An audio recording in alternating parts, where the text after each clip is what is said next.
الشيطان الرجيم. بسم الله الرحمن الرحيم. الحمد لله رب العالمين الرحمن الرحيم مالك يوم الدين إياك نعبد وإياك نستعين اهدنا الصراط المستقيم صراط الذين أنعمت عليهم غير المغضوب عليهم ولا الضالين. Amin. Bismillahirrahmanirrahim. Okay. Alhamdulillah, kita mula ya dengan kesyukuran yang setinggi-tingginya pada Allah Subhanahu Wa Taala. Masih ada nikmat iman dan kesihatan bersama dengan kita, masih bersemangatlah untuk majlis kita. Walaupun sejam ni sebenarnya padat sebab Ustazah bila dia bagi tu memang padat dengan ni, so macam kita kena fokus. InsyaAllah kita akan dapat yang terbaik. Dan memang kita bersyukur sangatlah sebab dalam sebulan tu macam-macam ujian yang berlaku dalam hidup kita. Macam last month kan, ingat lagi ayat kan ni.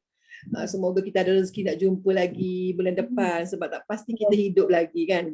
Jadi rezeki kita masih hidup lagi, jumpa lagi untuk kali ke-8. Rasanya ke-8 ni Ustaz saya? Ya. Ke-8 dah 8 bulan. Bulan Jadi satu rezeki. So rezeki kita juga bulan ni, bulan Maulid, di mana satu nikmat yang terbesar yang kita ada adalah kita menjadi umat Nabi Muhammad SAW. Semoga bukan bulan ni lah kan, kita juga untuk sentiasa mengikutlah ajaran yang dibawa dengan segala sunnah, dan kita perbanyakkan ilmu kita tentang sirah dan sebagainya lah, sebagai tanda kita memang nak menjadi umat Nabi. Kita syukur sangat menjadi umat Nabi SAW.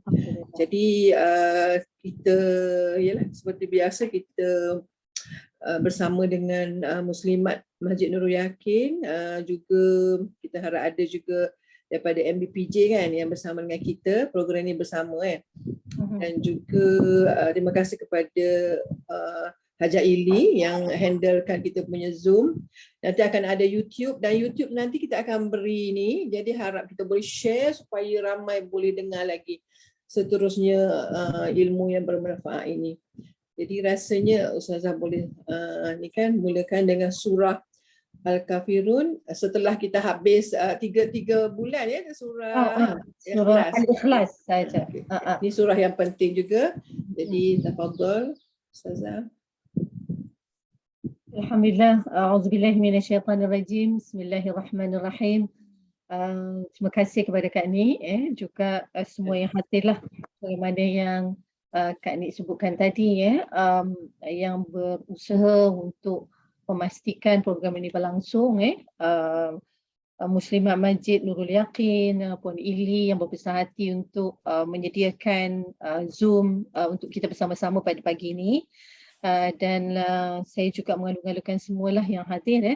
Kalau kita tengok ni, kita dah pun sebut bahawa anjuran adalah anjuran bersama antara Pertubuhan Ikram Petaling Jaya dengan Majlis Perwakilan Penduduk Zon 22 dan juga Majlis Badan Raya Petaling Jaya. Mungkin ke hadapan ni kita boleh lagi berganding bahu dengan pihak-pihak yang lebih ramai lah, supaya dapat kita menyatukan kekuatan kita yang kadang-kadang bila berpecah tu dia nampaklah kelemahan, jadi bila bersatu alhamdulillah semakin besarlah kekuatan, dan ini juga adalah satu anjuran yang ditinggalkan oleh Nabi SAW untuk menampakkan kekuatan kita tu adalah satu perkara yang dianjurkan. Jadi auzubillahi minasyaitanirrajim. Bismillahirrahmanirrahim. Alhamdulillahirabbil alamin. Wassalatu wassalamu ala asyrafil mursalin sayyidina wa habibina Muhammadin wa ala alihi wa ashabihi ajma'in. Allahumma anta rabbuna la ilaha illa anta khalaqtana wa nahnu abiduka wa nahnu ala ahdika wa wa'dika mastata'na na'udzu bika min syarri ma sana'na nabu'u laka bi ni'matika 'alaina wa nabu'u bi dhunubina faghfir lana fa innahu la yaghfiru dhunuba illa anta. Ya Allah, Engkau adalah Tuhan kami, tidak ada Tuhan yang berhak disembah kecuali Engkau ya Allah. Engkaulah yang menciptakan kami dan kami adalah hamba-hamba-Mu ya Allah. Kami akan setia pada perjanjian kami padamu dan janji-Mu dengan sedaya upaya kami. Kami berlindung kepadamu dari kejahatan yang kami lakukan ya Allah. Kami mengakui nikmat-nikmat-Mu kepada kami dan kami mengakui dosa-dosa kami ya Allah. Maka ampunilah kami, sungguhnya tiada yang mengampuni dosa kecuali Engkau ya Allah. اللهم ربنا ظلمنا أنفسنا ظلما كثيرا ولا يغفر الذنوب إلا أنت فاغفر لنا مغفرة من عندك وارحمنا إنك أنت الغفور الرحيم. Ya Allah, sungguhnya kami telah menzalimi diri kami dengan kezaliman yang banyak, sedangkan tidak ada yang dapat mengampuni dosa-dosa kami kecuali Engkau, ya Allah. Maka ampunilah kami dengan satu pengampunan dari sisimu dan rahmatilah kami, ya Allah. Sungguhnya Engkau Maha Pengampun lagi Maha Penyayang. ربنا اغفر لنا ذنوبنا ولوالدينا وللمؤمنين يوم يقوم الحساب وصلى الله على سيدنا محمد وعلى آله وأصحابه أجمعين والحمد لله وبعد. Okay, Alhamdulillah, dengan izin Allah kita memanjatkan kesyukuran kepada Allah SWT sebagaimana Kak Nik tadi pun mengingatkan kita terlalu banyaklah nikmat yang perlu kita syukuri, tetapi dengan kalimah yang ringkas, Alhamdulillah, maka ia mencakupi segala puji dan syukur kepada Allah Subhanahu Wa Taala. Itu juga satu nikmat yang maha besar. Dan hari ini kita bertemu pada tanggal 15 Rabiul Awal. Saya tak letak ni 15 Rabiul Awal bersamaan dengan 12 bulan Oktober. Kita dah di pertengahan Rabiul Awal dah. Jadi Alhamdulillah dengan silihnya berganti pertemuan kita ini mempamerkan kesungguhan kita untuk meneladani diri Nabi SAW dan juga memahami wahyu yang Allah SWT wahyukan kepada baginda Rasulullah SAW. Dan itulah mukjizat yang paling besar, iaitu Al-Quran. Alhamdulillah, pertemuan kita pada hari ini, janji kita pada hari ini adalah dengan surah Al-Kafirun. Semoga tanggal 15 Rabiul Awal ini menjadi saksilah pada kita yang berada bersama kita di Zoom, yang juga akan mengikuti kita online nanti, mungkin rakaman tak sempat bersama kita. Mungkin semua itu adalah sebagai saksi kepada kita berusaha sedaya upaya kita untuk meneladani Nabi SAW sebagaimana yang Allah gambarkan di dalam surah ini. Nanti banyak perkara yang kita akan tengok bagaimana jati diri Nabi SAW dan baginda hidup dengan berpandukan kepada panduan Allah, itu wahyu daripada Allah SWT. Dan kita sebagai umatnya sangat beruntunglah tidak ditinggalkan dalam keadaan gelap gulita, terkapai-kapai mencari haluan hidup. Tak, maksudnya haluan hidup kita sudah jelas terbentang di hadapan kita. Alhamdulillah. Okay, jadi hari ini Alhamdulillah kita bersama dengan surah Al-Kafirun. Kalau kita tengok dalam isi kandungan Al-Quran, kalau dalam page yang saya guna ni, kalau siapa yang nak pergi nanti boleh tengok tanzil.net. Tanzil.net. Tanzil.net ni dia online. Boleh dicapai oleh kita punya handphone dan sebagainya. Okay, jadi surah yang kita nak tengok ini berada pada muka surat 603.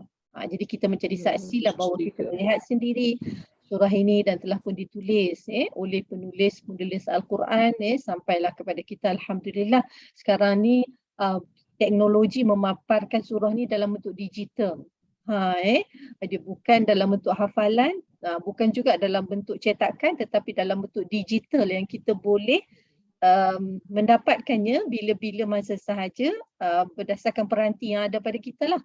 Itu juga satu nikmat yang Allah buka kepada kita dalam kehidupan kita pada hari inilah di dalam tahun ini. Mungkin bagi saya, nenek saya tidak sempat untuk melihat wujudnya Al-Quran dalam peranti ni. Bagi mereka Al-Quran adalah dalam bentuk hafalan dan juga dalam bentuk cetakan, kan? Belum lagi sampai kepada masa mereka iaitu adanya Al-Quran dalam bentuk digital. Masya-Allah, lagi memudahkan kita lah. Kalau tak hafal boleh buat handphone, bila-bila saja boleh buka dan sebagainya. Jadi banyaklah kemudahan-kemudahan. Okay, Alhamdulillah, kalau kita tengok dalam muka surat ni, kita berada di muka surat 603. Al-Quran ni semuanya 604. Jadi kita berada di layan sebelum, Al-Quran ni ada 606 kan? 4? Bukan, 604, betul. 604. Surah Al-Kafirun berada pada 603. Dalam muka surat 603 ni ada surah Al-Kafirun, ada surah Idza Jaa Nasrullahi wal Fath, surah An-Nas, dan juga ada surah Al-Masad. Surah Al-Masad ni tentang musuh Allah iaitu Abu Lahab. Surah yang tengah ni adalah surah kemenangan bagi Nabi SAW. Cantik kan Allah susun kan? Cantik Allah susun dalam muka surat ni. Maksudnya ni musuh yang paling hebat lah. Yang memusuhi Nabi SAW sehingga satu surah dikhususkan untuknya, dan ia merupakan laknat daripada Allah kepadanya sampailah bila-bila. Di dunia juga kita melaknatnya, apatah lagi di akhirat. Allah sendiri melaknatnya dan memasukkannya ke dalam neraka. Tetapi dalam keadaan suasana itu, Allah menggambarkan setinggi mana pun, sehebat mana pun usaha untuk memadam cahaya Allah, usaha untuk menggagalkan misi Nabi SAW sebagai Rasul, tetapi Allah lah yang memberikan kemenangan kepada Nabi SAW. Tengok gandingan yang ni pun adalah juga satu cabaran kan. Bagaimana orang-orang kafir mengambil berbagai-bagai usaha untuk memadamkan usaha Nabi dengan berbagai-bagai tawaran. Nanti kita pun kena tengok diri kita, ada tak tawaran untuk menggadaikan iman, menggadaikan Islam yang ada pada kita, menggadaikan hukum-hukum yang ada pada kita dengan habuan yang sedikit daripada habuan dunia. Itu kita kena sangat-sangat berhalusi. Okay. Jadi kita dah nampak kan. Jadi dia berada di muka surat 603, semua 604. Jadi keseluruhan surah ni di atas sekali surah Al-Kafirun, kemudian surah An-Nas dan surah Al-Masad. Okay, ini juga adalah ada sebab kenapa ia diatur begitu oleh Allah SWT. Nanti kita akan sebut kemudian. Cuma saya nak tunjukkan supaya kita dapat lihat dengan mata kasar kita betapa banyak lagi perkara-perkara yang perlu kita tekuni tentang Al-Quran, yang merupakan nikmat terbesar yang Allah kurniakan kepada kita. Selagi masih ada peluang lah. Okay. Jadi surah Al-Kafirun ini sebagaimana yang terpapar, ia adalah surah yang ke-109. Itu sedikit background umum lah, zahir kepada surah Al-Kafirun ni. Susunan dia adalah berada di 109, surah yang ke-109. Kemudian jumlah ayatnya ada 6 ayat. Jumlah ayatnya ada 6 ayat. Okay. Jadi insya-Allah kita akan ambil sedikit masa untuk kita baca bersama-sama. Boleh ke? Boleh. Okay. Ustazah akan baca kemudian ikut. Okay. Okay. A'udzu billahi minasyaitonir rajim. A'udzu billahi minasyaitonir rajim. Bismillahirrahmanirrahim. Bismillahirrahmanirrahim. Qul ya ayyuhal kafirun. قل يا أيها الكافرون لا أعبد ما تعبدون. لا أعبد ما تعبدون ولا أنتم عابدون ما أعبد. ولا أنتم عابدون ما أعبد. ولا أنا عابد ما عبدتم. ولا أنا عابد ما عبدتم. ولا أنتم عابدون ما أعبد. ولا أنتم عابدون ما أعبد. لكم دينكم ولي دين. لكم دينكم ولي دين. Alhamdulillah, itu 6 ayat lah yang kita baca, alhamdulillah. Semoga semua dapat membacanya, walaupun kita tak buka mikrofon, tak apa, Allah itu Maha mendengar kan. Jadi apapun kemungkinan, kalau kita rasa macam tak pasti, kita cuba carilah. Okay, kita akan tengok kepada slide kita apa perkongsian pada hari ini, insya-Allah. Okay, perkongsian hari ini kita nak tengok 2 bahagian. Kemungkinan bahagian kedua secara terperinci kita akan kemungkinan sambung kepada sesi yang kedua. Sesi pertama ni iaitu yang pertama sebahagian hukum hakam bacaan surah Al-Kafirun. Kita nak ambil satu saja. kemungkinan nanti pada perjumpaan yang akan datang kita akan tambah lagi. Kemudian kedua tentang aktiviti tadabbur. Sebahagiannya mungkin kalau kita tak sempat, insya-Allah kita sambung pada sesi kedua. Okey, ni surah yang kita baca tadi. Dan di akhir surah ini, kalau kita tengok yang bertanda dengan merah ni, ia adalah yang berkaitan dengan mad arid lisukun. Kita ambil satu sahaja hukum dia, mad arid lisukun. Okey. Dia cuma melibatkan ayat 1, ayat 2. Mad ni panjang kan? Arid ni adalah sukun yang mendatang. Kita tengok nun ni dia tak ada sukun kan? Baris dia baris fathah kan? Baris atas. Tapi bila kita berhenti, maka kita akan matikan dia, iaitu kita sukunkan dia. Mati tu maksudnya sukun lah. Sukun tu mati kan? Jadi kita akan matikan dia. Jadi kalau kita tengok dalam 6 ayat ni, Al-Kafirun ni, tadi kita baca mad tadi panjang dia 4 harakat. So semua ni yang ada mad arid disukun yang ada tanda merah ni kita akan panjangkan 4 harakat. 4 harakat. Okey. Macam mana mad arid disukun? Dia kalau kita tengok Al-Kafirun, waw ni adalah waw mad. Kan? Waw ni adalah waw mad. Mad tu maksudnya panjang. Okey. Apa beza ayat 1 dengan ayat 3? Ayat 3 di hujung ni ada tak huruf mad pada ba dan dal ni? Tak ada. Tak ada. Jadi kita tak perlu panjang lah. Kita matikan sahaja. Jadi kat sini tidak ada mad arid lisukun, cuma ada kita mematikan sahaja, sukunkan sahaja hujung tu, dia akan jadi wala antum abiduna ma a'bud. Tak panjang lah sebab dia bukan mad. Mad tu maksudnya panjang. Maka kat sini kita pendekkan sahaja dan matikan sahaja, bud jadi a'bud. Okey. Jadi kita tengok susunan ni juga adalah merupakan mukjizat. Jadi tidak ada seorang manusia ataupun jin pun yang boleh mendatangkan seumpama surah Al-Kafirun. Sebab Allah Subhanahu Wa Taala memang mencabar jin dan manusia sekiranya mereka merasa ragu-ragu terhadap Al-Quran yang diturunkan kepada hamba kami iaitu Nabi sallallahu alaihi wasallam. Dalam surah Al-Baqarah ayat 21 Allah mencabar. Ayat 22 Allah mencabar bahawa sesiapa yang rasa ragu-ragu terhadap apa yang telah kami turunkan kepada hamba kami iaitu Al-Quran, maka datangkanlah seumpamanya sekadar yang kamu mampu. Tak ada siapa pun yang mampu. Jadi kita tengok cantiknya susunan ni. Bila kita tengok dengan mata kepala kita sendiri, kadang-kadang bila kita baca kita tak nampak kan.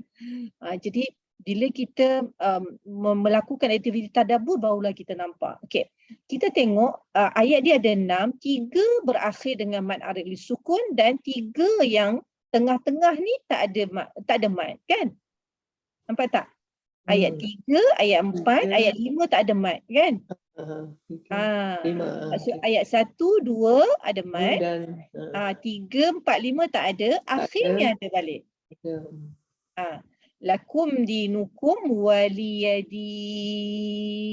4 ataupun 4 ataupun 6. Dia boleh 2, 4 ataupun 6. Jadi kita baca Quran dia kena ada standard dia.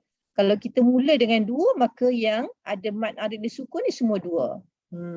Okay, jadi kalau yang 3, 4, 5 ni tak perlu panjang lah sebab dia tidak ada mad. Mad tu maksudnya panjang. Apa huruf mad? Huruf mad adalah alif, waw dan ya. Kalau dekat sini ya kan? Ya ni huruf mad. Jadi kita matikan nun ni. Kemudian kat sini huruf mad dia waw. Dekat sini pun huruf dia mad dia waw. Satu lagi huruf mad adalah alif. Cuma kat sini tak ada lah. Kan? Kat sini tak ada. Jadi kat sini cuma ada huruf mad waw dan ya sahaja. Jadi itu di antara perkara-perkara yang berkaitan dengan hukum hakam. Okey, yang tengah ni kita nak matikan dal ni, dia ada juga persamaan dengan surah Al-Ikhlas iaitu qalqalah. A'bud. Kat sini cuma matikan saja. Dia tidak ada qalqalah dekat sini, matikan saja. Ma'abattum. Rapatkan saja bibir dan matikan saja. Wala an'abidum ma'abattum. Habis. Kemudian dekat sini sama dengan yang ayat nombor 3. Jadi ayat nombor 3 dan nombor 5 ni sama. Ayat nombor 3 dan 5 ni sama. Jadi pengulangan itu ada sebab tak? Sudah pastilah ada sebab. Sudah pasti ada sebab. Macam kalaulah kita nak bercakap sesuatu, sebab Quran ni dia memang bercakap. Dia secara bersemuka. Contohnya kita bercakap tentang satu-satu isu dengan sesiapa sahaja dan isu itu penting. Kita akan ulang perkara tu beberapa kali kan? Dan ia tidak menjadi suatu yang mencacatkan. Betul tak? Ya. Nanti orang tak kata ulang lagi kan. Tak. Kalau siapa yang macam komen ulang lagi tu mungkin dia memang tidak bersedia untuk mengambil faedah daripada apa yang kita bicarakan. Jadi Al-Quran ni memang kalau kita nampak zahirnya pengulangan, tetapi sebenarnya memang ia diperlukan oleh manusia yang mana Nabi berhadapan dengannya. Okey, itu secara zahir apa yang kita nampak pada paparan Al-Quran inilah. Jadi harap sikit sebanyak kita dapat mengambil faedah lah. Okey, Alhamdulillah. So kita sekarang ni nak tengok apa mad arid disukun. Jadi mad arid disukun ni adalah salah satu daripada 13 hukum mad far'i. Mad far'i lawannya mad asli. Mad asli tu adalah macam mad asli, yang mana mad asli dekat sini. Ma, ni mad asli lah ni. Ma, la pun mad asli juga. Cuma dekat sini bukan mad asli. La ni mad jaiz, mad jaiz munfasil. Jadi dia akan panjang sebanyak 4 harkat ataupun 5 harkat. Biasanya kita akan panjangkan 4 harkat. La a'budu, la a'budu. Kemudian ma ni mad asli. Cuma saya nak tunjukkan apa lawan kepada mad far'i lah. Mad far'i ni mad cabang. Mad asli tu mad yang asal bermula daripadanya, iaitu yang ada selepas huruf berbaris alif, waw dan ya. Okey. Dan ia penting untuk dipelajari kerana ia berkaitan dengan panjang dan pendeknya bacaan huruf Al-Quran. Sebab kalau sesuatu bacaan sekiranya perlu panjang, kita tak panjang, maka dia akan termasuk dalam kesalahan yang besar, kesalahan yang jali. Kesalahan jali ni mengubah maksud Al-Quran. Itu yang kita nak elakkan diri kita daripada berlaku. Kemudian kalau tadi saya dah sebutkan mad artinya panjang. Artinya panjang. Mad dia dalam bahasa Arab. Erti dia panjang. Maksudnya bacaan yang panjang, bukan bacaan yang pendek. Jadi panjang ni dia ada beberapa harkat. Kalau mad asli memang confirm 2 harkat sahaja. Banyak dalam surah Al-Fatihah contohnya Bismillahirrahmanirrahim. Dekat perkataan Allah tu. Bismillah 2 harkat. Mad asli. Okay. Dia mungkin ada juga yang tanya, Ustazah, kalau saya tak tahu hukum hakam ni, saya baca insya-Allah lah, sebab baca dengan guru jadi saya pastikan 2 harkat, tapi saya tak tahu di mad asli ke mad far'i, tidak menjadi masalah. Dia tidak merosakkan bacaan. Kadang-kadang ada orang tahu, champion dia, maksudnya pakar dia dalam bidang tajwid, tapi bila baca tak betul. Mana yang lebih diutamakan? Maksudnya dia tahu hukum hakam tapi baca tak betul. Ada yang dia tak ingat tapi dia baca betul. Jadi kita nak gabungkan dua-dua. Kita nak baca betul dan kita juga nak tahu apa nama dia, kan? Jadi gabungan tu adalah gabungan yang saling lengkap melengkapi. Kalau kita ada satu saja, kita tahu baca dengan betul tetapi kita tak ingat dah hukum hakam dia ni, hukum apa ni, ikhfa' ke izhar ke apa. Tak apa, yang pentingnya membaca dengan betul. Tapi kalau tahu, lagilah cantik, kan? Tahu tu lagilah cantik. Okay. Jadi tadi kita dah tunjuklah secara istilah mad arid disukun adalah mad yang terjadi apabila ada huruf mad. Huruf mad tadi kita dah bagi tahu alif, waw dan ya yang berada pada akhir ayat ataupun pada ayat yang ada tanda waqaf. So ni tanda waqaf lah, kan? Dia bagi number-number ni tanda akhir ayat. Jadi dekat sini ada waw mad. Jadi kita panjangkan. Panjang dia 2, 4 dan 6. So kalau kita baca dua lah semua sampai ayat 6 yang mana ada mad arid lisukun. Okey. So cukup dengan itu sedikit sebanyak bahagian pertama. Okey, kita nak pergi kepada bahagian kedua pula. Ada soalan ke untuk bahagian pertama? Kalau ada mungkin boleh tulis dekat chat ataupun boleh je tanya terus. Okey. Okey, tak apa. Kita boleh jalan dulu. Kalau nanti ingat mana-mana nak tanya, tulis saja. Ataupun buka je mikrofon, bagi tahu kata saya ada soalan.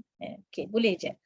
Okey, kita tengok aktiviti tadabbur surah Al-Kafirun kita hari ni. Apa soalan-soalan yang kita cuba nak jawab ni? Kan, sebab kadang-kadang kalau kita terus membicarakan tentang sesuatu perkara tanpa kita meletakkan soalan, mungkin dia kadang-kadang agak cepat kita lepas pandang. Kan, agak cepat kita hilang fokus. Tapi kalau macam kita tanya, mungkin dia akan, oh apa ya, saya tak tahulah. Okay. Bagus kalau kita tahu, kita tak tahu, maka kita akan belajar, insya-Allah. Okay. Jadi soalan-soalan yang kita letakkan di sini, berapa jumlah ayat dalam surah Al-Kafirun? Kita dah jawab tadi, iaitu 6 ayat. 6 ayat. Okay. Berapa huruf dalam perkataan Al-Kafirun? Tak bilang lah pula banyak. Alif, lam, kaf, alif, fa, ra, waw, nun. 8. 8 huruf. Al-Kafirun. Ka tu adalah mad asli.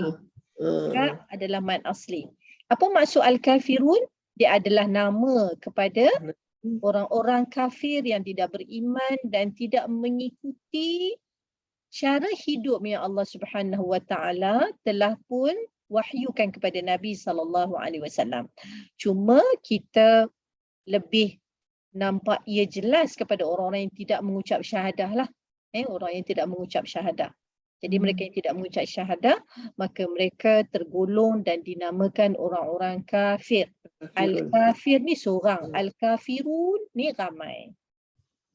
Dia adalah perkataan jamak, iaitu perkataan ramai kepada al-kafir. Jadi al-kafirun ada 8 huruf. Okay. Jadi huruf-huruf ni kenapa dalam Quran tu huruf pun memberikan kesan yang sangat besar kepada kita, kerana Allah Subhanahu Wa Taala mengganjari setiap huruf dengan 10 ganjaran dan Allah akan menggandakan berdasarkan kehendak Allah Subhanahu Wa Taala. Jadi tidak ada di dunia ini yang boleh menyamai kedudukan ayat-ayat Allah Subhanahu Wa Taala di dalam Al-Quran kerana ganjarannya adalah mengikut huruf. Subhanallah, kita tak ada lah di dunia ni. Okay. Kemudian kita dah jawab soalan 2, kita pergi kepada soalan 3. Berapa ayat berakhir dengan man arid lisukun? Kita dah tunjuk tadi kan? 3. Ayat pertama, ayat kedua dan ayat terakhir iaitu ayat 6. 3 ayat. 3. Jadi itu di antara perkara-perkara yang mungkin bila nanti kita baca, kita kena beri perhatian supaya apabila kita membaca dengan 2 harakat, maka kena baca 2 harakat ayat 1, ayat 2 dan ayat 6. Yang ayat 3, 4 dan 5 tak ada harakat. dia matikan sahaja. Dia tidak ada panjang. Tidak ada panjang dan huruf tu dimatikan sahaja. Okey. Okay. Kita dah jawab pun soalan 3. Kita pergi kepada soalan 4. Berapa kali diulang sebutan saya dalam surah ini? Saya tu ana. Ana. Ana. Saya. Berapa kali diulang saya kat sini? Okey. Pertama kali dia dalam bentuk saya ni ada dalam perkataan a'budu. Saya tidak mengabdikan. Ni saya. Tidak. Saya tidak. Jadi ini kalau kita tengok dia dalam bahasa Arab dia akan ada past tense dan present tense sama dengan dalam bahasa apa-apa pun lah. Kan kalau kita dalam bahasa Melayu kita kata saya telah membaca. Kalau kita sedang kita kata saya sedang membaca. Kalau kita akan membaca kita akan sebut saya akan membaca. Kalau akan dah buat ke belum? Belum kan? Kalau saya sedang tengah buat lah. Kalau saya telah Dah pun buat. Dah buat. Dah buat. Okey, jadi kat sini dia bermaksud saya sedang. Maksudnya saya sekarang tidak akan mengabdikan diri kepada apa yang kamu abdikan diri kepadanya. Iaitu yang terdiri daripada berhala-berhala. Ta'budun ni adalah direct kepada orang-orang Quraisy. Nanti kita tengok apakah sejarah, apakah sirah yang terdapat dalam surah Al-Kafirun ni. Sempena dengan kita berada di bulan Rabiul Awal. Jadi Al-Quran ni penuh dengan maklumat sirah.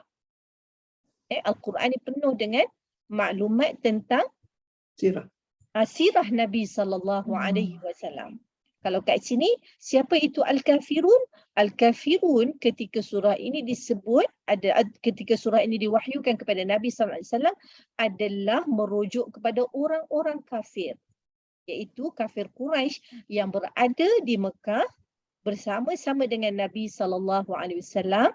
Ketika mana Nabi mengajak mereka untuk mentauhidkan Allah Subhanahu Wa Taala dan hidup berlandaskan garis panduan yang diwahyukan Allah. Mereka tak nak, mereka nak hidup dengan garis panduan mereka. Dengan garis panduan yang mereka fikir dengan kepala mereka sendiri. Mereka tak nak garis panduan kehidupan yang Allah Subhanahu Wa Taala wahyukan kepada Nabi sallallahu alaihi wasallam. Maka mereka ini Allah secara tegas memberi nama kepada mereka iaitu Al-Kafirun. Nanti kita tengok, kita boleh tak panggil orang sekarang ni bila kita jumpa Cina, hai kafir. Boleh tak kita panggil? Nabi tak buat macam tu. Nabi tak buat macam tu. Yang ini memang Allah suruh Nabi SAW secara tegas memberitahu bahawa apakah beza antara orang kafir dan orang beriman. Lalu Nabi SAW menyebut perkataan ini. Kan Nabi seorang yang sangat lemah lembut kan bicaranya. Tapi kat sini perkara-perkara yang perlu tegas, Allah Subhanahu Wa Taala menyuruh Nabi menyebutnya dengan tegas dan jelas. Okay. Jadi kita dah jawab pun perkataan yang diulang Ana tadi. Belum lagi, kita ada satu dekat a'budu. Kemudian ayat 2 juga a'budu dekat sini. 2. Kemudian kat sini Ana. Ana ni saya lah. Ana ni dah bahasa Arab. Ana. Cuma Ana ni kalau bermaksud saya, dia pendek. Kita tak baca mat, kita tak baca panjang. Cuma cara penulisan dia memang ada alif dekat situ. Tapi alif ni bukan alif mat, tapi alif yang merupakan satu bentuk penulisan orang Arab yang memberi penunjuk bahawa ia bermaksud saya.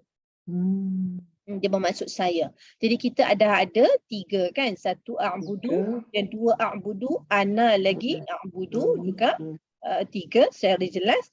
Kemudian nombor 5 ayat 5 juga a'budu. 1 2 3 4. Kemudian kemudian wali, li ni saya juga. Wali ya tu saya lah, dan bagi saya.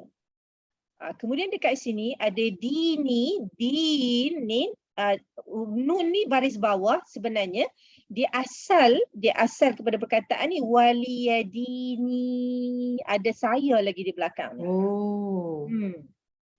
So kena perhatikan kalau sekiranya huruf terakhir itu baris dia kasrah, nun dia baris dia kasrah, ataupun kadang-kadang macam Rabbi baris dia kasrah kan. Tapi kita baca pendek sebab ya yang menunjuk kepada saya tu dibuang. Itu memang cara penulisan orang Arab. Mereka kadang-kadang meringkaskan dan menggantikan maksud saya tu dengan baris di bawah, baris kasrah. Dia lebih sikit lah kan. Bahasa Arab lah. Dia memang boleh shortcut macam tu. Jadi untuk buang ya saya tu dia ganti dengan baris. Baris dia jadi baris bawah. Maka orang yang faham bahasa Arab dia tahulah di belakang ni ada perkataan ya yang dibuang yang bermaksud saya. Unik kan? Itulah. Kalau kita faham, alhamdulillah. Maksudnya kita dengar pun alhamdulillah juga. Maksudnya adalah penambahan kepada bagaimana Al-Quran itu terlalu luas isi kandungannya kan, pada zahirnya pun luas, apalagi yang isi kandungannya.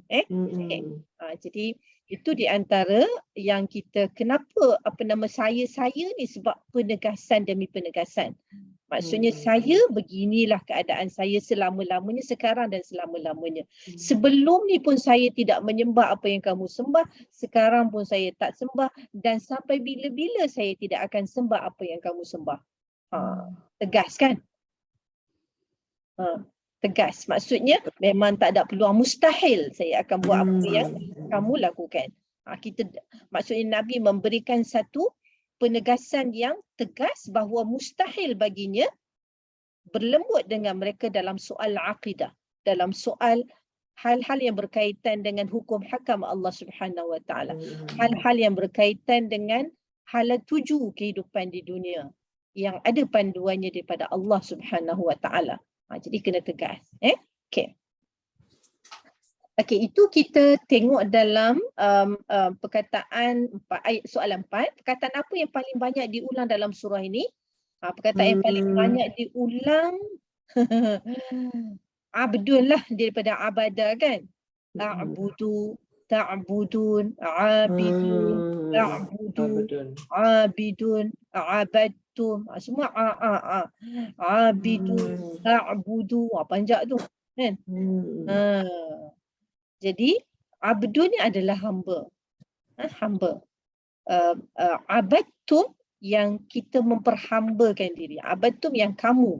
Jadi dekat sini, kalau kamu memperhambakan diri kamu kepada selain Allah, maka saya sekali-kali tidak akan berkompromi dalam hal itu sebelum ini, sekarang dan selama-lamanya. Itu tegas kan? Tegas maksudnya jelas hala tujunya.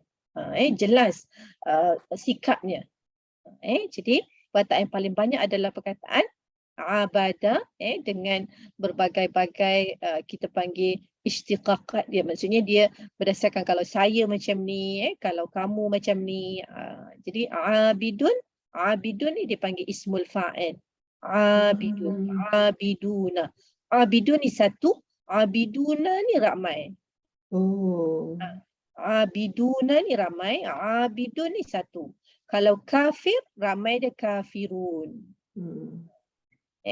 Jadi itu di antara perkara-perkara yang macam abidun ada ayat 3 dan 5 ni sama. Wala antum abiduna ma a'bud.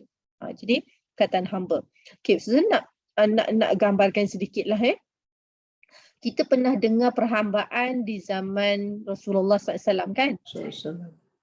Ada juga perhambaan di zaman sebelum Rasulullah SAW, di zaman jahiliah. Sebelum Nabi SAW dilahirkan pun. Hamba ni, dia sepanjang masa 24 jam hamba ke? Ataupun ada masa-masa yang dia tak jadi hamba? 24 jam lah. 24 jam lah. Dia makan sebagai seorang hamba, dia pakai pun sebagai seorang hamba, dia buat apa-apa sahaja dia memang hamba. Kan? Maksudnya bila hamba ni dia boleh buat suka hati dia ke? Boleh. Boleh. Dia tak boleh buat suka hati kan hamba kan? Maksudnya dia kena selari dengan arahan Tuhan dia. Apa jadi kalau dia buat lain daripada yang Tuhan dia suruh? Ya, kena marah lah. Kena marah lah. Sebab dia dah keluar daripada tugas dia, keadaan dia. Dan sepatutnya dia berada dalam keadaan itu. Kita ni hamba, masa solat je ke? Bukan? Dah. 24 jam. Sepanjang masa. Sepanjang masa. Jadi, dalam hal ni perkataan a'budu ni bukan merujuk kepada ibadah khusus sahaja. Tak. Sepanjang masa kita adalah hamba kepada Allah. Apabila kita hamba kepada Allah, maka semua yang kita lakukan mestilah selari dengan kehendak Tuhan kita, iaitu Allah Rabbul Alamin. Kita memang kalau kita gambarkan begitu agak lebih senang kan Kak Ni untuk kita faham. Kalau kita kata hamba ni, boleh tak dia resign? Tak boleh. Tak boleh. Kita nak resign boleh tak? Hantar surat lah pada Allah Ta'ala dan jadi hamba kan, resign. Jadi memang even nak rehat, nak puas kejap pun tak boleh. Nak puas kejap tu lah, lagu mana nak puas macam hamba tadi. Kata saya ni bagilah cuti nak rehat, tak mau jadi hamba dah. Betul? Tapi rahmat Allah tu luas. maka Allah membuka ruang kepada hamba untuk memerdekakan dirinya, kan? Oh. Tapi Allah nak tunjukkan supaya kita ni jelas, kita ni hamba pada Allah. Tengoklah keadaan kamu yang ada di hadapan mata kamu. Kalau hamba tu macam mana cara hidup dia? Macam mana keadaan diri dia? Apa hubungan dia dengan Tuhan dia? Macam mana hubungan Tuhan dia dengan diri dia? Macam itulah. Jadi kita kata kalau Islam datang, Islam mengatakan kalau kamu pakai warna merah, kamu pakai perkara baju yang kualiti dia begini, hamba kamu pun kena pakai baju yang sama. Itu Islam mengangkat walaupun dia masih lagi dalam kategori hamba, tetapi Allah Subhanahu Wa Taala mengangkat kedudukan manusia dalam keadaan memberikan hukum hakam yang berkaitan dengan hamba dan tuan. Ada cerita yang menyebut bahawa di kalangan mereka yang ada hamba apabila beriman ni, dia pakai baju kurang kualiti, hamba dia pakai baju lebih kualiti daripada dia. Sampai orang tertukar, ni mana hamba mana tuan ni. Tengok maksudnya Masya Allah, begitulah berjayanya Allah Subhanahu Wa Taala mendidik hati manusia supaya tahu maksudnya hanya kepada Allah Subhanahu Wa Taala lah mereka mengharap ganjaran. Masya Allah, sanggup kan meletakkan rasa macam bangga, rasa macam tuan kan. Okay, jadi itu antara perkara-perkara yang kita dapat lihat daripada bagaimana perkataan yang paling banyak diulang adalah perkataan abdun, abattum, a'budu, ta'budun, abidun, abidun. Kan? Okay. Kemudian yang keenam, apakah sebab nuzul? Kita nak tengok sebab nuzul kepada surah ini, dan ini menggambarkan sirah Nabi SAW. Okay.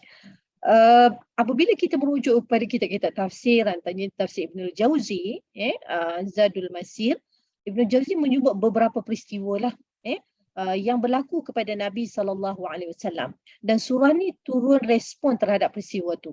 Peristiwa tu apa? Al-Imam Ibn Kathir meringkaskan. Kalau Ustazah nak sebut semua riwayat, nanti pasal riwayat je lah kita hari ni kan. Jadi Ustazah ringkaskan.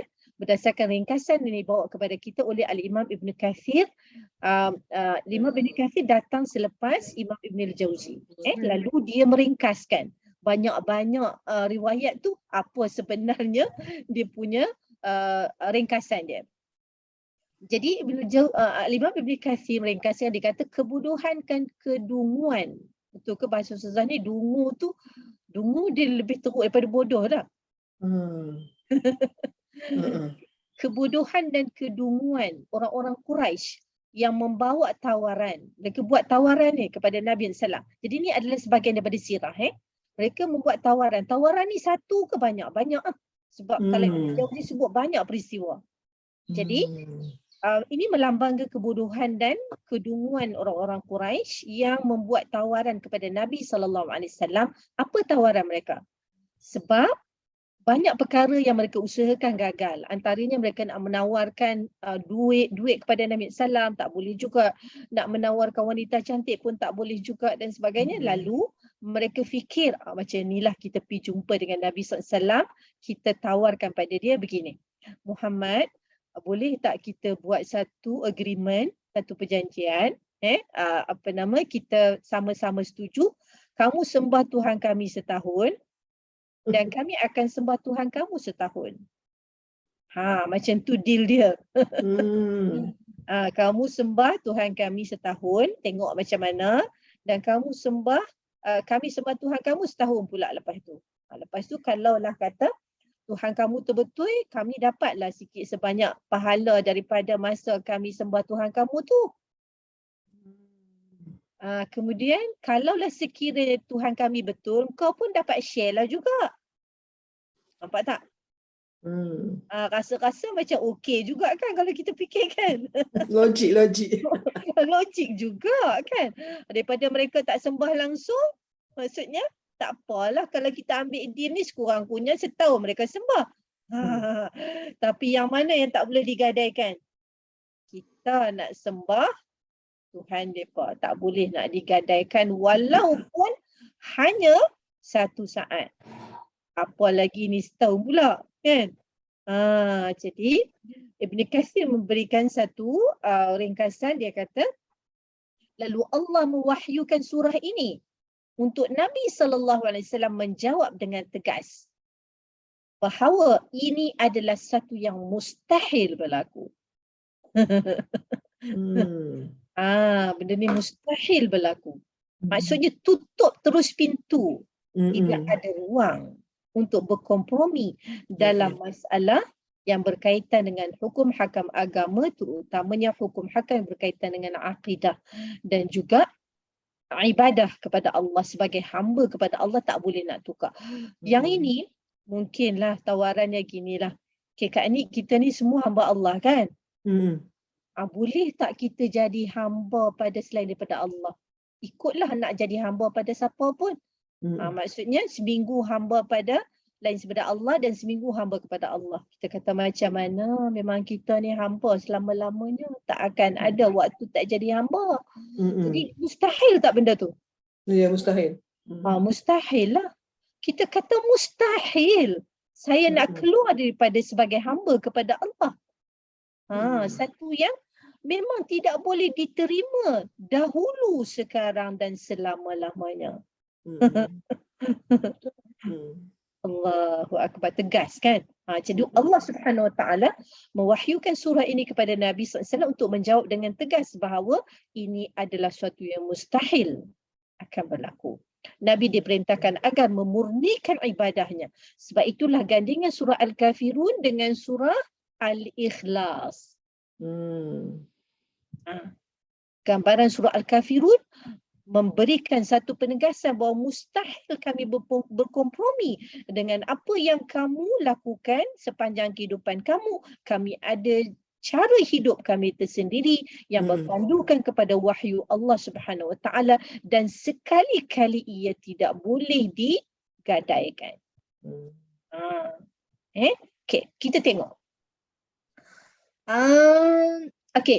Ada lagi satu perkongsian daripada page Mufti Wilayah dalam artikel dia Tashihul Mafahim 3467 yang ke-13. Jadi dia mengulas tentang ayat terakhir sebab ada beberapa kekeliruan tentang ayat terakhir. Nanti mungkin dalam sesi kedua nanti kita akan bincang secara lebih mendalam. Ayat terakhir tu lakum dinukum waliyadin. Jadi ada beberapa silap faham dalam ayat itu. Ada yang kata ayat ini membenarkan semua agama. Oh, salah tu. Totally salah. Ayat ini tidak membenarkan semua agama, tetapi membebaskan diri pada segala agama yang berlainan dengan apa yang diwahyukan oleh Allah SWT kepada para rasul. Sebab tauhid ini hidup berlandaskan tunjuk ajar Allah Subhanahu Wa Taala. Wahyu ni bukan hanya pada zaman Nabi kita SAW sahaja, tetapi bermula daripada zaman wujudnya manusia. Nabi Adam AS, kemudian rasul-rasul yang seterusnya membawa mesej yang sama, iaitu manusia adalah hamba kepada Allah. Oleh itu sepanjang kehidupannya dalam segala gerak-gerinya mestilah selaras dengan panduan daripada Allah Subhanahu Wa Taala. Contohnya kita melihat sesama kita kan dalam Zoom ni. Dia adalah juga sebagai satu ibadah kepada Allah. Kita bersama-sama berbincang. Kalau ada salah, boleh kita saling ingat mengingati, memperbetulkan. Itu tujuannya. Apabila kita bersama-sama, bukan bertujuan untuk kita memuji yang tidak dibenarkan, memuji perkara-perkara yang tidak penting. Yang pentingnya adalah kita saling nasihat menasihati untuk meningkatkan keyakinan dan keimanan kita kepada Allah, meningkatkan amalan kita kepada Allah, meningkatkan darjah keikhlasan kita kepada Allah SWT. Sebab ikhlas pun ada darajat. Dia darajat keikhlasan ni juga banyak. Jadi kita kena sentiasa berusaha untuk mendapat darjat yang semakin tinggi, semakin tinggi, semakin tinggi. Okay. Jadi Ibn Kathir di sini mengatakan surah ini adalah surah yang melepaskan diri daripada perbuatan yang dilakukan oleh orang musyrik. Okey, kalau kita tengok orang musyrik dia sembah apa? Berhala dia tu lah. Okay, berhala dia ada nama tak? Ada. Ada tak Al-Quran sebut sebahagian daripada nama berhala mereka? Ada? Ada. Dalam surah An-Najm Allah sebut apa nama? Manata wal Uzza. Al-Uzza wa Manata. Al-Thalithah al-Ukhra. Maksudnya Allah secara tegas memberitahu nama-nama itu kepada mereka. Inilah nama-nama berhala kamu. Apa yang kamu buat dengan berhala kamu ni? Kamu menjadikan dia perantara antara Allah dengan kamu. Itu adalah syirik. Allah tidak boleh menerima perantara. Apalagi perantara kamu itu adalah batu yang tidak ada apa-apa erti. Okay. Jadi perbuatan mereka ini adalah satu perbuatan syirik yang memang satu jenayah yang maha besar terhadap Allah yang dilakukan oleh hamba-Nya.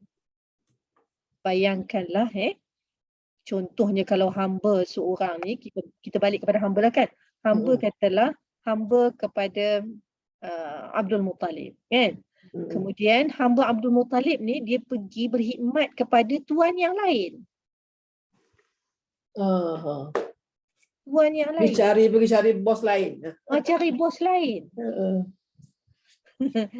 Jadi dia dah pun melanggar kan. Kedudukan dia sebagai hamba kepada Abdul Muttalib pergi cari bos lain. Jadi ia adalah satu jenayah kan. Jadi manusia yang memperhambakan diri kepada selain daripada Allah, ia adalah satu jenayah yang maha besar. Siapa yang bagi segala-galanya? Kamu juga diciptakan oleh Allah.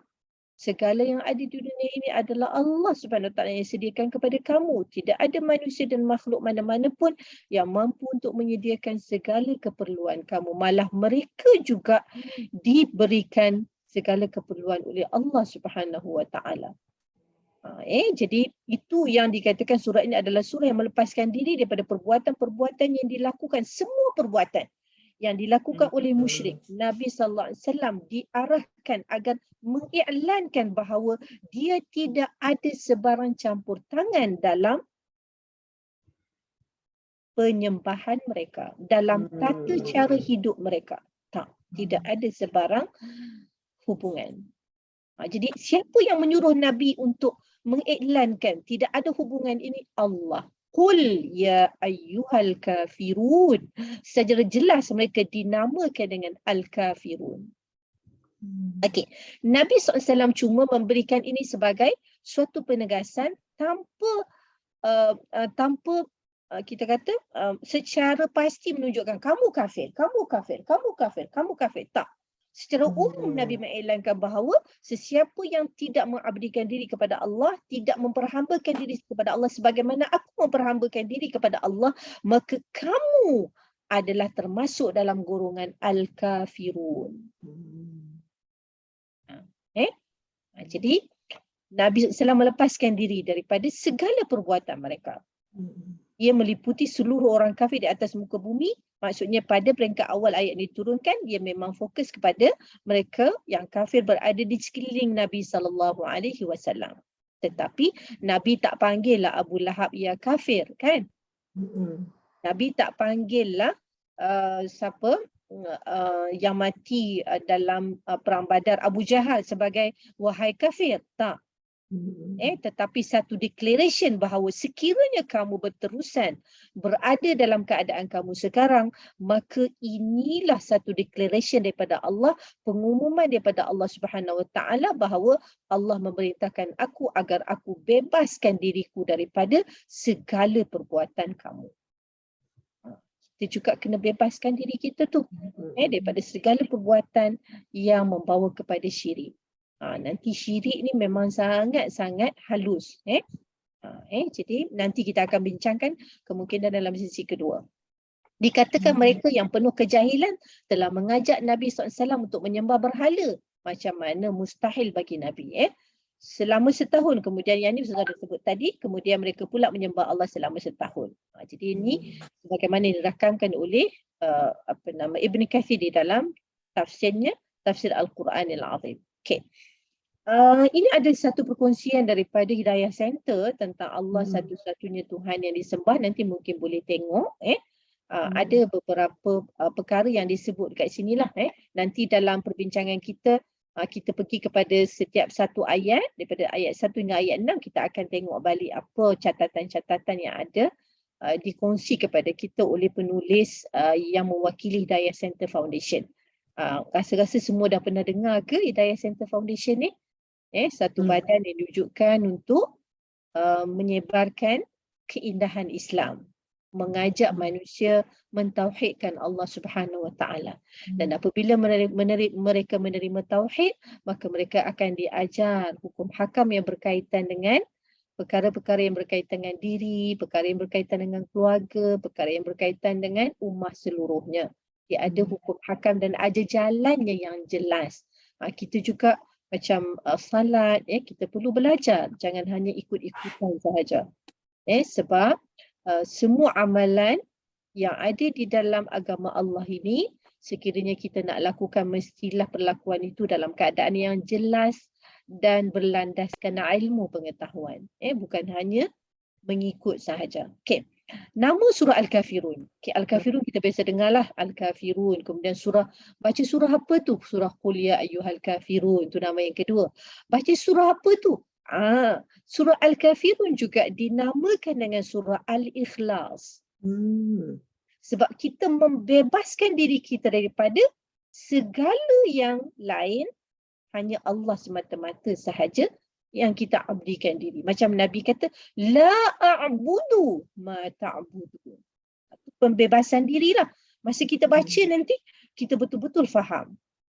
Maksudnya itulah prinsip kita. La a'budu, saya tidak akan sekali-kali menyembah, mengabdikan diri dahulu, sekarang dan akan datang. Kepada apa yang kamu sembah, kepada cara hidup kamu. Saya ada cara hidup saya sendiri yang berlandaskan wahyu Allah Subhanahu Wa Taala. Dalam cara makan kita, dalam cara pakai kita, dalam cara kita melihat WhatsApp, dalam cara kita melihat Facebook, dalam cara kita menulis Facebook, kita ada cara yang selari dengan wahyu, panduan wahyu yang diwahyukan kepada kita. Jangan cara kita tak boleh nak beza. Ni Muslim ke kafir? Ni Muslim ke tak Muslim? Ni kadang-kadang kita pergi jalan kan, keluar, tak tahu nak bezakan antara Muslim ataupun non-Muslim. Jadi kita kena identiti. Kena ada identiti. Orang akan tengok, oh ni memang Muslim, confirm Muslim. Kena macam tu.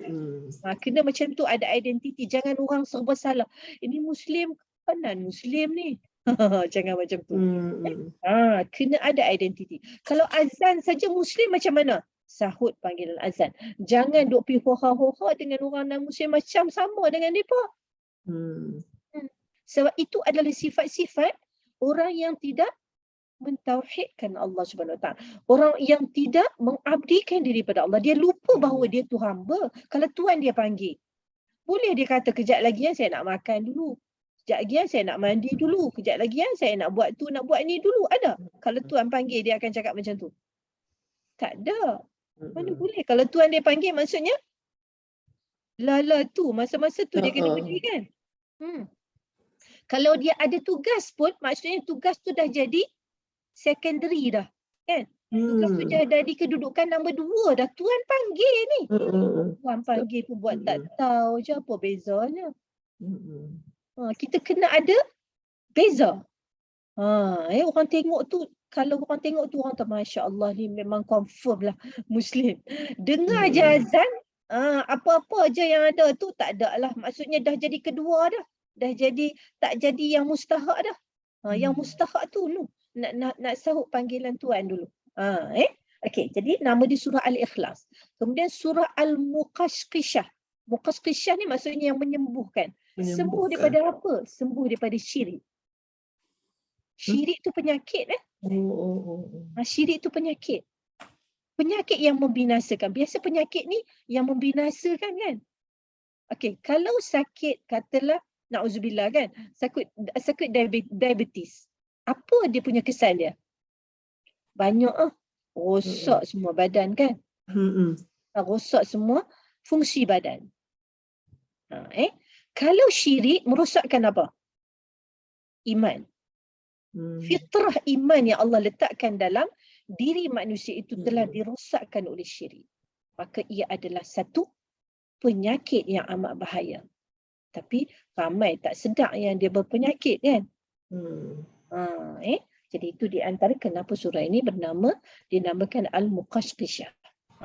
Nama pun sedap kan, Muqashqishah. Okay. Surah Al-Fatihah juga, surah Al-Ikhlas juga antara namanya adalah Al-Muqashqishah.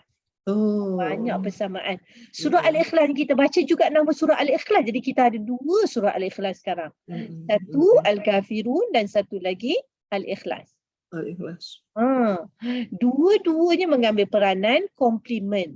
Satu, membebaskan diri daripada syirik. Yang kedua, menanamkan tauhid yang murni dalam diri hamba kepada Allah Subhanahu wa taala. Satu bebas, satu tanam.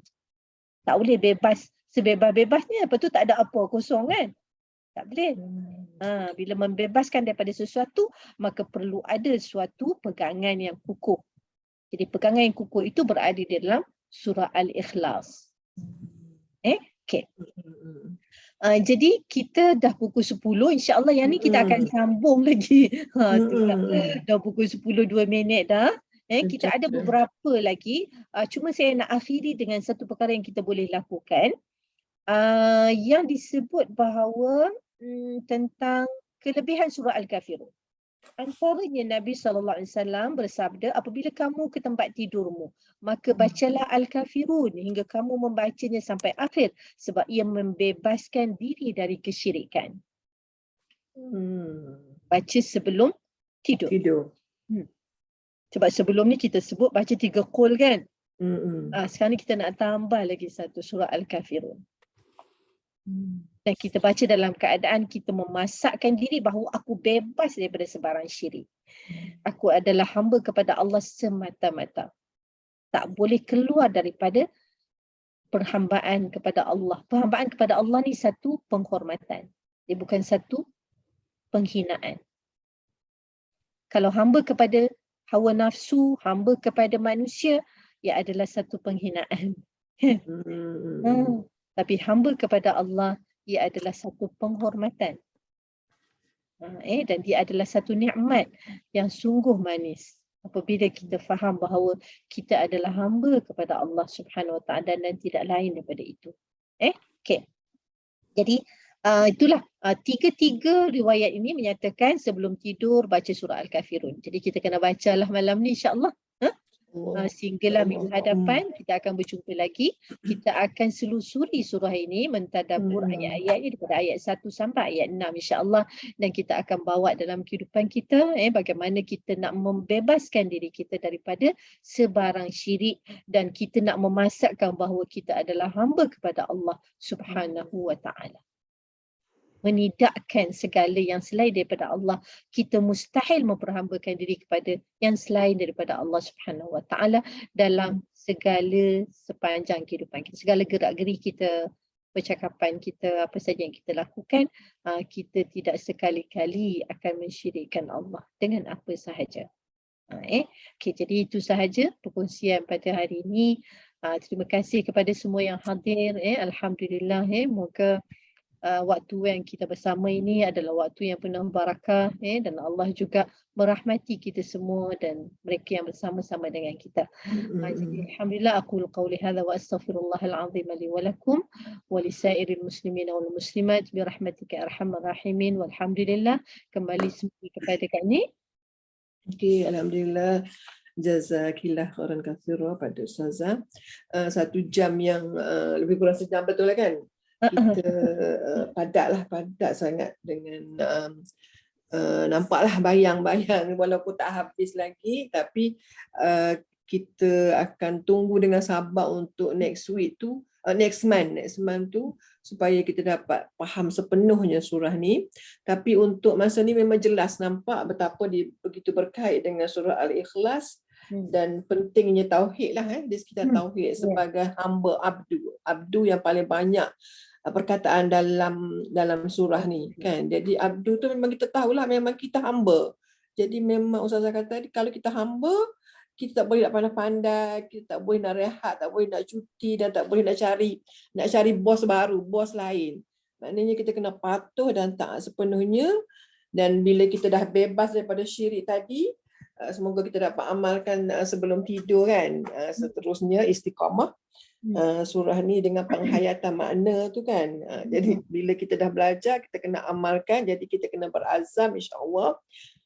Dan kita yakin dengan surah yang sebelum ni Al-Ikhlas, Ustazah dah kata kalau kita Al-Kafirun kita dah bebas daripada syirik. Al-Ikhlas tu maknanya kita tauhid kita betul-betul murni kan. Kita yakin dengan keesaan Allah. Jadi tak payah ulasan yang panjang. Kita dah dengar dengan begitu bagus. Tapi ada soalan. Apa tu soalannya? Tadi dekat chat. Okey, chat. Mungkin ini ada nampak tak dekat tu je. Oh, kena baca berapa kali sebelum tidur? Sekali saja. Sekali. Sebab sekali surah Al-Ikhlas semua tu Ustazah kata 3 kali semua 3 kan. kali. Yang itu kita memang nak ada amalkan. riwayat. Yang itu memang ada Sini riwayat. sekali ya. Yang ni bila dia tak sebut 3 kali maka kita faham sekali. Kalau yang biasa 3 kali tu memang riwayat tersebut menyebutkan Rasulullah SAW membaca 3 kali. Maka kita baca 3 kali. Okay. InsyaAllah kita cuba amalkan. Semoga Allah bagi kita istiqamah kan, dan kita boleh share ilmu tu kepada keluarga dan sahabat-sahabat kita yang lain. InsyaAllah jazakillah khairan katsira pada Ustazah. Alhamdulillah, syukur. Kita harap kita ada rezeki untuk jumpa lagi pada bulan hadapan. Okay. InsyaAllah. Terima kasih. Kita tutup dengan surah Al-Asr dan tasbih kafar. A'udzubillahi minasyaitonirrajim. Bismillahirrahmanirrahim. Wal 'asr innal insana lafi khusr illa alladhina amanu wa 'amilus salihati wa tawasaw bis-sabr. سبحانك اللهم وبحمدك أشهد أن لا إله إلا أنت أستغفرك وأتوب إليك. صلى الله على سيدنا محمد وعلى آله وصحبه أجمعين والحمد لله. السلام عليكم. Waalaikumsalam warahmatullahi wabarakatuh. Apa lagi insyaAllah.